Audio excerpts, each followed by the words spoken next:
வணக்கம். நான் உங்க ஸ்ரீராம். இன்னைக்கு என்ன பதிவுனா, நெறைய ரீல்ஸ்லாம் பார்த்துட்டு வந்து போல்ட்ரி ஃபார்ம் ஆரம்பிக்க போறேன், கோட் ஃபார்ம் ஆரம்பிக்க போறேன், டைரி ஃபார்ம் ஆரம்பிக்க போறேன்னு சொல்லிட்டு இருப்பாய்ங்க. அவங்களுக்கான பதிவு தான் இது. அ எந்த வேலையுமே வந்து இந்த 10க்கு 10 ரூம்ல உட்காந்துட்டு, நல்ல ஒரு அழகான சோஃபால உட்காந்து ரேட்டிங்ஸ் போட்டுட்டு இருப்பாங்க. அந்த மாரி ஈஸின்னு நெனச்சிட்டு இருக்காதீங்க. இங்க வந்தீங்கன்னா, சாணி அள்ளவும், புழுக்க அள்ளவும், கோழியோட எச்சம் எடுக்கவும் ரெடியா இருக்கணும்.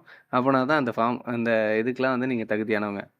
அடுத்ததா என்னன்னா, அந்த தொழில்ல வந்து தூண்டணும். ஒரு மார்க்கெட்டிங் பண்ணணும். மக்களுக்கு வந்து அவங்க குடுக்குற பிராண்டுக்கு வந்து அ அட்வர்டைஸ்மென்ட் பண்ணணுங்கிறதுக்கோசரம் என்ன பண்றாங்க அப்டின்னா, அ இதுக்கு வந்து நான் 10 குடுப்பேன். இதுக்கு வந்து நான் 8 குடுப்பேன்.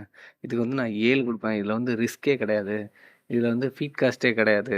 ஹைலி செக்யூர்டு மணி இன்வெஸ்ட்மென்ட் அப்டி இப்டின்னு சொல்லிட்டு உருட்டி தள்ளுவாய்ங்க. அது எதையுமே நம்பிறாதீங்க. இங்க வந்தீங்கன்னா கதையே வேற.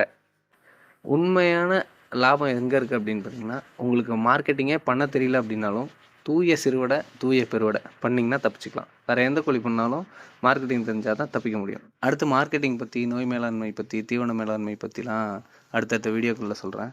வீடியோ பிடிச்சிருந்தா ஒரு லைக் குடுங்க. மறக்காம நம்மள ஃபாலோ அண்ட் சப்ஸ்கிரைப் பண்ணிக்கோங்க. நன்றி, வணக்கம்.